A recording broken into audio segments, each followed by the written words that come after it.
Getting Rich by Wallace D.Wattles. Preface. This book is pragmatical, not philosophical, practical manual, not a treatise upon theories. It is intended for the men and women whose most pressing need is for money, who wish to get rich first and philosophize afterward. It is for those who have, so far, found neither the time, the means, nor the opportunity to go deeply into the study of metaphysics, but who want results, and who are willing to take the conclusions of science as a basis for action, without going into all the processes by which those conclusions were reached. It is expected that the reader will take the fundamental statements upon faith, just as he would take statements concerning a law of electrical action if they were promulgated by a Marconi or an Edison, and, taking the statements upon faith, that he will prove their truth by acting upon them without fear or hesitation. Every man or woman who does this will certainly get rich, for the science herein applied is an exact science, and failure is impossible. For the benefit, however, of those who wish to investigate philosophical theories and so secure a logical basis of faith, I will here cite certain authorities. The monistic theory of the universe, the theory that one is all, and that all is one, that one substance manifests itself as the seeming many elements of the material world, is of Hindu origin, and has been gradually winning its way into the thought of the Western world for 200 years. It is the foundation of all the Oriental philosophies, and of those of Descartes, Spinoza, Leibniz, Schopenhauer, Hegel, and Emerson. The reader who would dig the philosophical foundations of this is advised to read Hegel and Emerson for himself. In writing this book, I have sacrificed all other considerations to plainness and simplicity of style, so that all might understand. The plan of action laid down herein was deduced from the conclusions of philosophy. It has been thoroughly tested, and bears the supreme test of practical experiment. It works. If you wish to know how the conclusions were arrived at, read the writings of the authors mentioned above, and if you wish to reap the fruits of their philosophies in actual practice, read this book and do exactly as it tells you to do. The Author. Chapter 1. The Right to be Rich. Whatever may be said in praise of poverty, the fact remains that it is not possible to live a really complete or successful life unless one is rich. No man can rise to his greatest possible height in talent or soul development unless he has plenty of money, for to unfold the soul and to develop talent he must have many things to use, and he cannot have these things unless he has money to buy them with. A man develops in mind, soul, and body by making use of things, and society is so organized that man must have money in order to become the possessor of things. Therefore, the basis of all advancement for man must be the science of getting rich. The object of all life is development, and everything that lives has an inalienable right to all the development it is capable of attaining. Man's right to life means his right to have the free and unrestricted use of all the things which may be necessary to his fullest mental, spiritual, and physical unfoldment, or, in other words, his right to be rich. In this book, I shall not speak of riches in a figurative way. To be really rich does not mean to be satisfied or contented with a little. No man ought to be satisfied with a little if he is capable of using and enjoying more. The purpose of nature is the advancement and unfoldment of life, and every man should have all that can contribute to the power, elegance, beauty, and richness of life. To be content with less is sinful. The man who owns all he wants for the living of all the life he is capable of living is rich, and no man who has not plenty of money can have all he wants. Life has advanced so far, and become so complex, that even the most ordinary man or woman requires a great amount of wealth in order to live in a manner that even approaches completeness. Every person naturally wants to become all that they are capable of becoming. This desire to realize innate possibilities is inherent in human nature. We cannot help wanting to be all that we can be. Success in life is becoming what you want to be. You can become what you want to be only by making use of things, and you can have the free use of things only as you become rich enough to buy them. To understand the science of getting rich is therefore the most essential of all knowledge. There is nothing wrong in wanting to get rich. The desire for riches is really the desire for a richer, fuller, and more abundant life, and that desire is praiseworthy. The man who does not desire to live more abundantly is abnormal, and so the man who does not desire to have money enough to buy all he wants is abnormal. There are three motives for which we live. We live for the body, we live for the mind, we live for the soul. No one of these is better or holier than the other. All are alike desirable, and no one of the three, body, mind, or soul, can live fully if either of the others is cut short of full life and expression. It is not right or noble to live only for the soul, and deny mind or body; and it is wrong to live for the intellect, and deny body or soul. We are all acquainted with the loathsome consequences of living for the body, and denying both mind and soul, and we can see that real life means the complete expression of all that man can give forth through body, mind, and soul. Whatever he can say, no man can be really happy or satisfied unless his body is living fully in every function, and unless the same is true for his mind and his soul. Wherever there is unexpressed possibility, or function not performed, there is unsatisfied desire. Desire is possibility seeking expression, or function seeking performance. Man cannot live fully in body without good food, comfortable clothing, and warm shelter, and without freedom from excessive toil. Rest and recreation are also necessary for his physical life. He cannot live fully in mind without books and time to study them, without opportunity to travel and observation, or without intellectual companionship. To live fully in mind he must have intellectual recreations, and must surround himself with all the objects of art and beauty he is capable of using and appreciating. To live fully in soul, man must have love, and love is denied expression by poverty. A man's highest happiness is found in the bestowal of benefits on those he loves. Love finds its most natural and spontaneous expression in giving. The man who has nothing to give cannot fill his place as a husband or father, as a citizen, or as a man. It is in the use of material things that a man finds full life for his body, develops his mind, and unfolds his soul. It is therefore for supreme importance to him that he should be rich. It is perfectly right that you should desire to be rich. If you are a normal man or woman, you cannot help doing so. It is perfectly right that you should give your best attention to the science of getting rich, for it is the noblest and most necessary of all studies. If you neglect this study, you are derelict in your duty to yourself, to God and humanity, for you can render to God and humanity no greater service than to make the most of yourself. End of Chapter 1.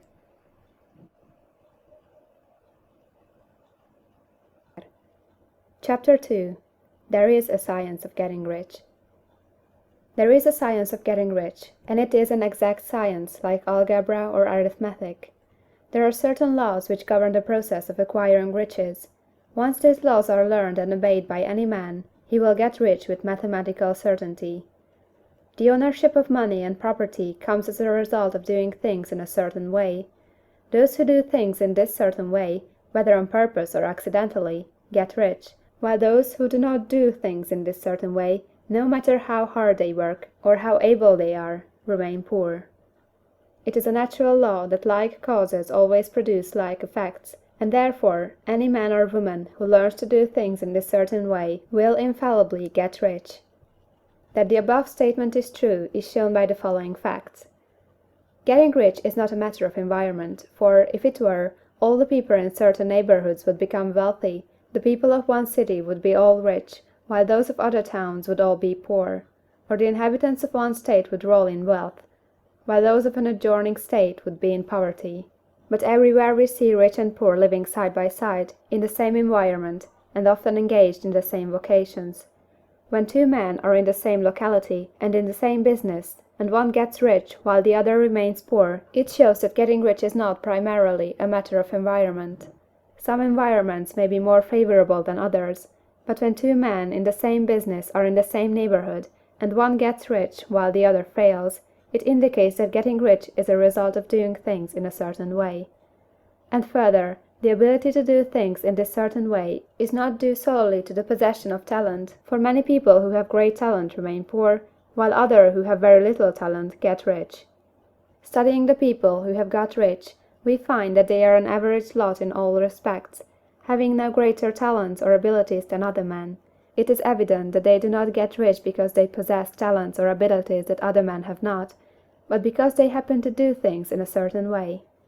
Getting rich is not the result of saving or thrift. Many very penurious people are poor, while free spenders often get rich.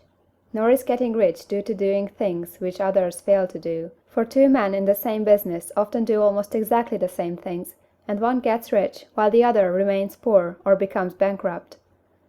From all these things, we must come to the conclusion that getting rich is the result of doing things in a certain way.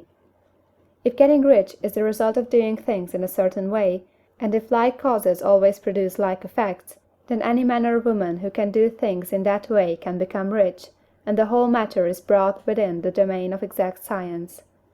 The question arises here, whether this certain way may not be so difficult that only a few may follow it. This cannot be true, as we have seen, so far as natural ability is concerned. Talented people get rich, and blockheads get rich. Intellectually brilliant people get rich, and very stupid people get rich. Physically strong people get rich, and weak and sickly people get rich.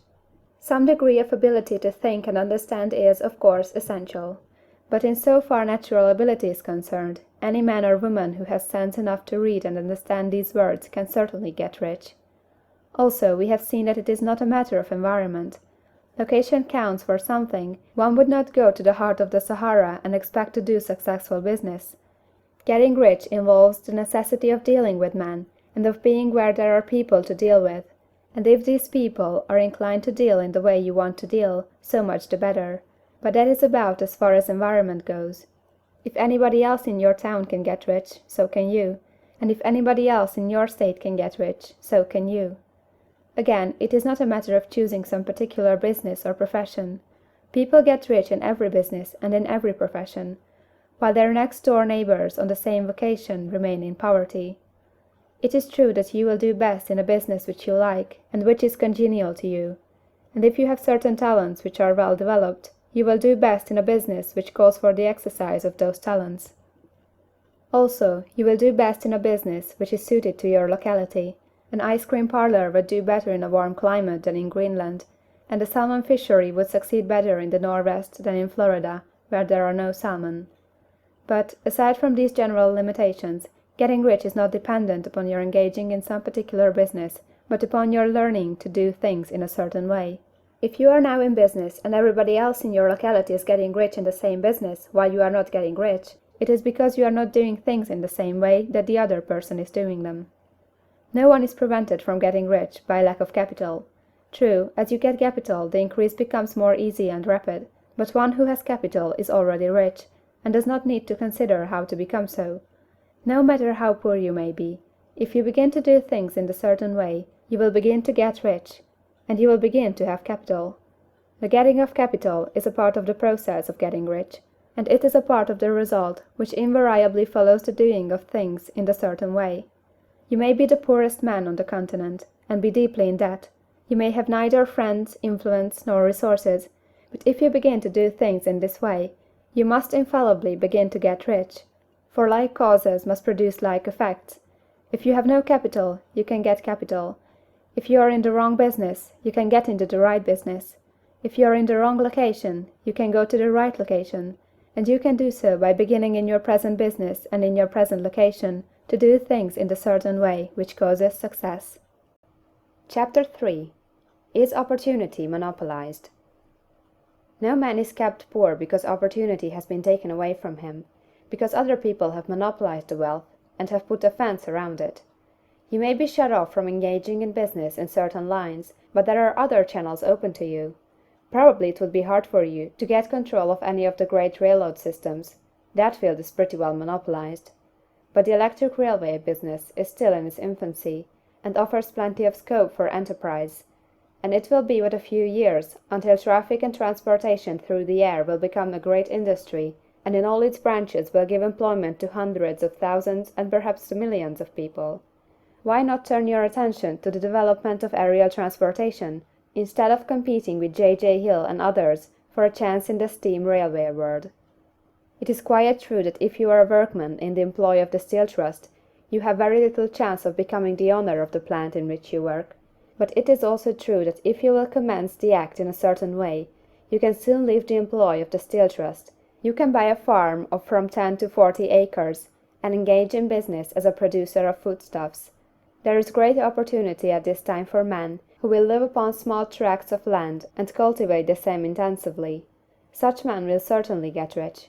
You may say that it is impossible for you to get the land, but I am going to prove to you that it is not impossible, and that you can certainly get a farm if you will go to work in a certain way. At different periods, the tide of opportunity sets in different directions, according to the needs of the whole, and the particular stage of social evolution which has been reached. At present, in America, it is setting toward agriculture and the allied industries and professions. Today, opportunity is open before the factory worker in his line. It is open before the businessman who supplies the farmer more than before the one who supplies the factory worker, and before the professional man who waits upon the farmer more than before the one who serves the working class. There is abundance of opportunity for the man who will go with the tide, instead of trying to swim against it. So the factory workers, either as individuals or as a class, are not deprived of opportunity. The workers are not being kept down by their masters. They are not being ground by the trusts and combinations of capital. As a class, they are where they are because they do not do things in a certain way. If the workers of America chose to do so, they could follow the example of their brothers in Belgium and other countries, and establish great department stores and cooperative industries. They could elect men of their own class to office, and pass laws favoring the development of such cooperative industries, and in a few years they could take peaceable possession of the industrial field. The working class may become the master class whenever they will begin to do things in a certain way. The law of wealth is the same for them as it is for all others. This they must learn, and they will remain where they are as long as they continue to do as they do. The individual worker, however, is not held down by the ignorance or the mental slothfulness of his class. He can follow the tide of opportunity to riches, and this book will tell them how. No one is kept in poverty by a shortness in the supply of riches. There is more than enough for all. A palace as large as the Capitol at Washington might be built for every family on earth from the building material in the United States alone, and under intensive cultivation this country would produce wool, cotton, linen, and silk enough to clothe each person in the world finer than Solomon was arrayed in all his glory, together with food enough to feed them all luxuriously. The visible supply is practically inexhaustible, and the invisible supply really is inexhaustible. Everything you see on earth is made from one original substance, out of which all things proceed. New forms are constantly being made, and older ones are dissolving, but all are shapes assumed by one thing. There is no limit to the supply of formless stuff, or original substance. The universe is made out of it, but it was not all used in making the universe. The spaces in, through, and between the forms of the visible universe are permeated and filled with the original substance, with the formless stuff, with the raw material of all things. 10,000 times as much as has been made might still be made, and even then we should not have exhausted the supply of universal raw material. No man, therefore, is poor because nature is poor, or because there is not enough to go around. Nature is an inexhaustible storehouse of riches. The supply will never run short. Original substance is alive with creative energy, and is constantly producing more forms. When the supply of building material is exhausted, more will be produced. When the soil is exhausted, so that foodstuffs and materials for clothing will no longer grow upon it, it will be renewed, or more soil will be made. When all the gold and silver has been dug from the earth, if man is still in such a stage of social development that he needs gold and silver, more will be produced from the formless. The formless stuff responds to the needs of man. It will not let him be without any good thing. This is true of man collectively. The race as a whole is always abundantly rich, and if individuals are poor, it is because they do not follow the certain way of doing things which makes the individual man rich. The formless stuff is intelligent. It is stuff which thinks. It is alive, and is always impelled toward more life. It is the natural and inherent impulse of life to seek to live more. It is the nature of intelligence to enlarge itself, and of consciousness to seek to extend its boundaries and find fuller expression. The universe of forms has been made by formless living substance, throwing itself into form in order to express itself more fully. The universe is a great living presence, always moving inherently toward more life and fuller functioning. Nature is formed for the advancement of life. Its impelling motive is the increase of life. For this cause, everything which can possibly minister to life is bountifully provided, There can be no lack unless God is to contradict himself and nullify his own works. You are not kept poor by lack in the supply of riches. It is a fact that I shall demonstrate a little farther on, that even the resources of the formless supply are at the command of the man or woman who will act and think in a certain way. Chapter 4. The first principle in the science of getting rich. Thought is the only power which can produce tangible riches from the formless substance. The stuff from which all things are made is a substance which thinks, and the thought of form in this substance produces the form. Original substance moves according to its thoughts. Every form and process you see in nature is the visible expression of a thought in original substance. As the formless stuff thinks of a form, it takes that form. As it thinks of a motion, it makes that motion. That is the way all things were created. We live in a thought world, which is part of a thought universe. The thought of a moving universe extended throughout formless substance, and the thinking stuff moving according to that thought took the form of systems of planets, and maintains that form. Thinking substance takes the form of its thought, and moves according to the thought. Holding the idea of a circling system of suns and worlds, it takes the form of these bodies, and moves them as it thinks. Thinking the form of a slow-growing oak tree, it moves accordingly, and produces the tree, though centuries may be required to do the work. In creating, the formless seems to move according to the lines of motion it has established. The thought of an oak tree does not cause the instant formation of a full-grown tree, but it does start in motion the forces which will produce the tree along established lines of growth.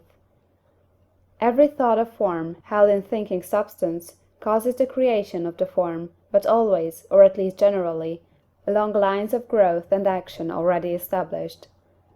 The thought of a house of a certain construction, if it were impressed upon formless substance, might not cause the instant formation of the house, but it would cause the turning of creative energies already working in trade and commerce into such channels as to result in the speedy building of the house.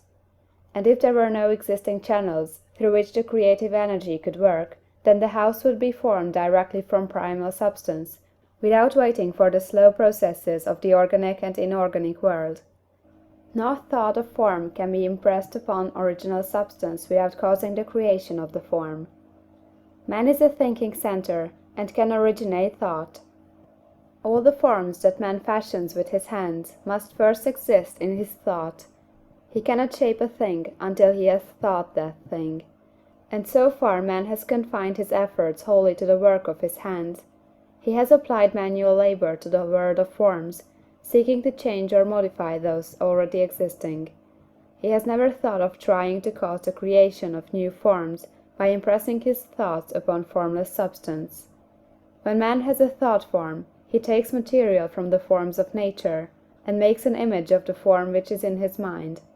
He has so far made little or no effort to cooperate with formless intelligence, to work with the Father. He has not dreamed that he can do what he sees the Father doing. Man reshapes and modifies existing forms by manual labor. He has given no attention to the question whether he may not produce things from formless substance by communicating his thoughts to it. We propose to prove that he may do so, to prove that any man or woman may do so, and to show how. As our first step, we must lay down three fundamental propositions. First, we assert that there is one original formless stuff, or substance, from which all things are made. All the seemingly many elements are but different presentations of one element.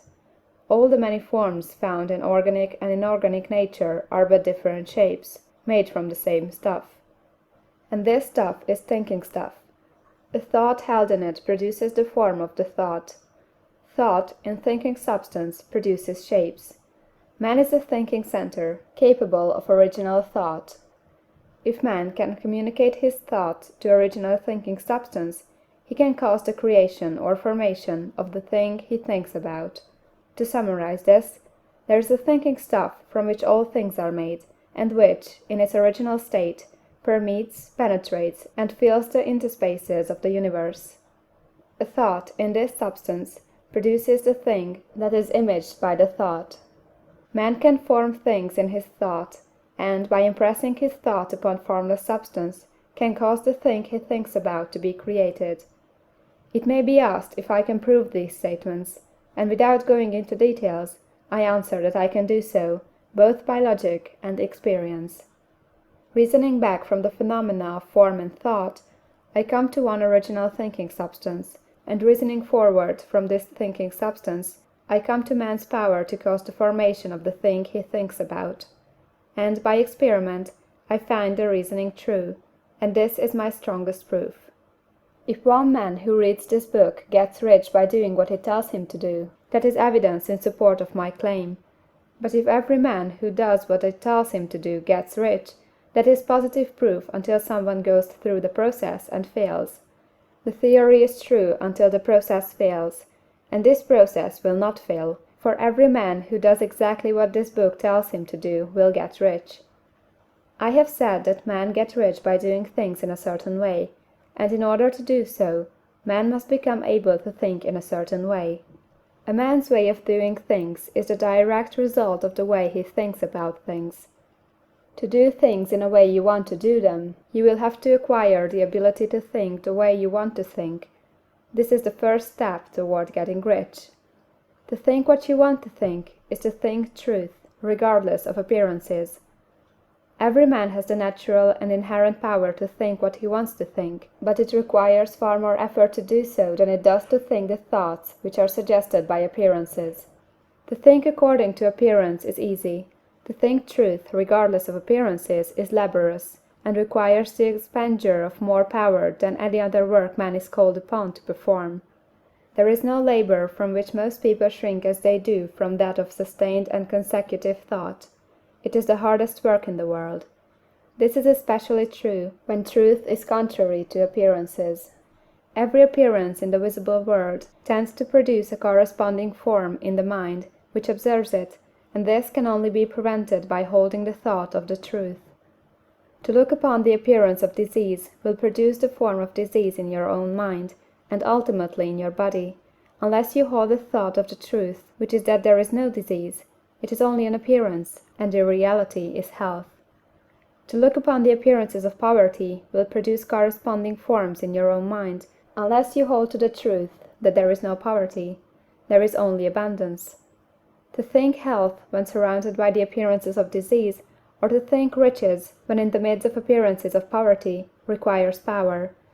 But he who acquires this power becomes a master mind. He can conquer fate, he can have what he wants. This power can only be acquired by getting hold of the basic fact which is behind all appearances, and that fact is that there is one thinking substance from which and by which all things are made. Then we must grasp the truth that every thought held in this substance becomes a form, and that man can so impress his thoughts upon it as to cause them to take form and become visible things. When we realize this, we lose all doubt and fear, for we know that we can create we want to create, we can get what we want to have, and can become what we want to be. As a first step toward getting rich, you must believe the three fundamental statements given previously in this chapter, and in order to emphasize them, I repeat them here. There is a thinking stuff from which all things are made, and which, in its original state, permeates, penetrates, and fills the interspaces of the universe. A thought, in this substance, produces the thing that is imaged by the thought. Man can form things in his thought, and, by impressing his thought upon formless substance, can cause the thing he thinks about to be created. You must lay aside all other concepts of the universe than this monistic one, and you must dwell upon this until it is fixed in your mind, and has become your habitual thought. Read these creed statements over and over again, fix every word upon your memory, and meditate upon them until you firmly believe what they say. If a doubt comes to you, cast it aside as a sin. Do not listen to arguments against this idea. Do not go to churches or lectures where a contrary concept of things is taught or preached. Do not read magazines or books which teach a different idea. If you get mixed up in your faith, all your efforts will be in vain. Do not ask why these things are true, nor speculate as to how they can be true. Simply take them on trust. The science of getting rich begins with the absolute acceptance of this faith. Chapter 5. Increasing Life. You must get rid of the last vestige of the old idea that there is a deity whose will it is that you should be poor, or whose purposes may be served by keeping you in poverty. The intelligent substance which is all, and in all, and which lives in all, and lives in you, is a consciously living substance. Being a consciously living substance, it must have the nature and inherent desire of every living intelligence for increase of life. Every living thing must continually seek for the enlargement of its life, because life, in the mere act of living, must increase itself. A seed, dropped into the ground, springs into activity, and in the act of living produces 100 more seeds. Life, by living, multiplies itself. It is forever becoming more. It must do so if it continues to be at all. Intelligence is under the same necessity for continuous increase. Every thought we think makes it necessary for us to think another thought. Consciousness is continually expanding. Every fact we learn leads us to the learning of another fact. Knowledge is continually increasing. Every talent we cultivate brings to the mind the desire to cultivate another talent.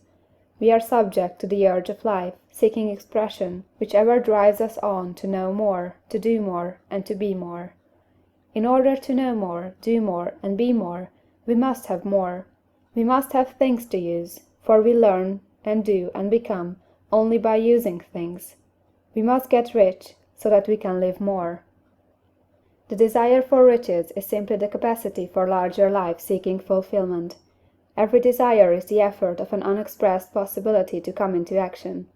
It is power seeking to manifest which causes desire. That which makes you want more money is the same as that which makes the plant grow. It is life, seeking fuller expression. The one living substance must be subject to this inherent law of all life. It is permeated with the desire to live more. That is why it is under the necessity of creating things. The one substance desires to live more in you, hence it wants you to have all the things you can use. It is the desire of God that you should get rich. He wants you to get rich, because he can express himself better through you if you have plenty of things to use in giving him expression. He can live more in you if you have unlimited command of the means of life. The universe desires you to have everything you want to have. Nature is friendly to your plans. Everything is naturally for you. Make up your mind that this is true. It is essential, however, that your purpose should harmonize with the purpose that is in all. You must want real life, not mere pleasure of sensual gratification. Life is the performance of function, and the individual really lives only when he performs every function, physical, mental, and spiritual, of which he is capable, without excess in any. You do not want to get rich in order to live swinishly, for the gratification of animal desires. That is not life. But the performance of every physical function is a part of life, and no one lives completely who denies the impulses of the body a normal and healthful expression. You do not want to get rich solely to enjoy mental pleasures, to get knowledge, to gratify ambition, to outshine others, to be famous. All these are a legitimate part of life, but the man who lives for the pleasures of the intellect alone will only have a partial life, and he will never be satisfied with his lot. You do not want to get rich solely for the good of others, to lose yourself for the salvation of mankind, to experience the joys of philanthropy and sacrifice. The joys of the soul are only a part of life, and they are no better nor nobler than any other part. You want to get rich in order that you may eat, drink, and be merry when it is time to do these things, in order that you may surround yourself with beautiful things, see distant lands, feed your mind, and develop your intellect, in order that you may love man and do kind things, and be able to play a good part in helping the world to find truth. But remember that extreme altruism is no better nor nobler than extreme selfishness. Both are mistakes. Get rid of the idea that God wants you to sacrifice yourself for others, and that you can secure his favor by doing so. God requires nothing of the kind.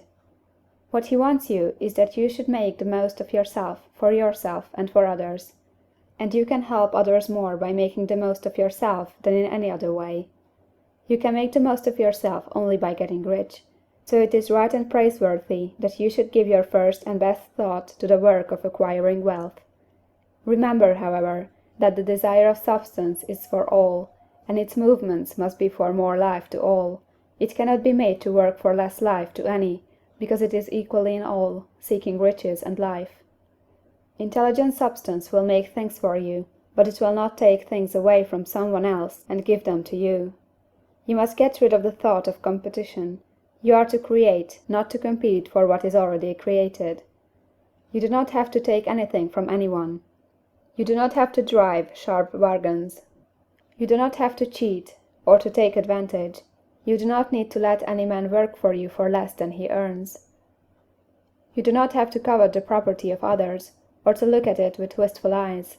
No man has anything of which you cannot have the like, and that without taking what he has away from him.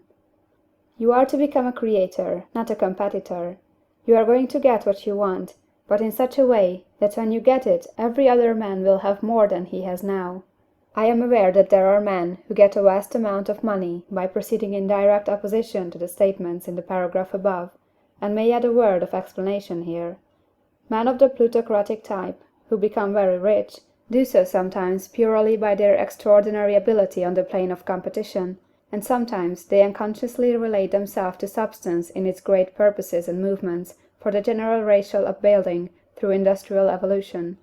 Rockefeller, Carnegie, Morgan, and others have been the unconscious agents of the supreme in the necessary work of systematizing and organizing productive industry, and in the end their work will contribute immensely toward increased life for all. Their day is nearly over. They have organized production, and will soon be succeeded by the agents of the multitude, who will organize the machinery of distribution. The multimillionaires are like the monster reptiles of the prehistoric eras. They play a necessary part in the evolutionary process, but the same power which produced them will dispose of them. And it is well to bear in mind that they have never been really rich. A record of the private lives of most of this class will show that they have really been the most abject and wretched of the poor. Riches secured on the competitive plane are never satisfactory and permanent. They are yours today and another's tomorrow. Remember, if you are to become rich in a scientific and certain way, you must rise entirely out of the competitive thought. You must never think for a moment that the supply is limited. Just as soon as you begin to think that all the money is being cornered and controlled by bankers and others, and that you must exert yourself to get laws passed to stop this process and so on, in that moment you drop into the competitive mind, and your power to cause creation is gone for the time being, and what is worse, you will probably arrest the creative movements you have already instituted. Know that there are countless millions of dollars worth of gold in the mountains of the earth, not yet brought to light, and know that if there were not, more would be created from thinking substance to supply your needs. Know that the money you need will come, even if it is necessary for 1,000 men to be led to the discovery of new gold mines tomorrow. Never look at the visible supply, look always at the limitless riches in formless substance, and know that they are coming to you as fast as you can receive and use them. Nobody, by cornering the visible supply, can prevent you from getting what is yours.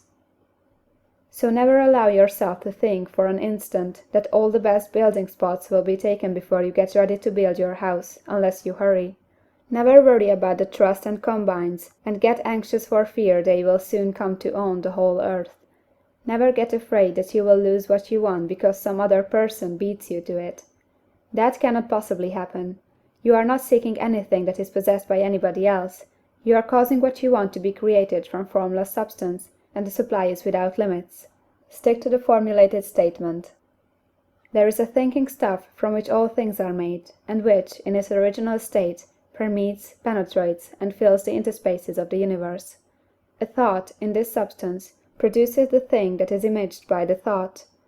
Man can form things in his thought, and, by impressing his thought upon formless substance, can cause the thing he thinks about to be created.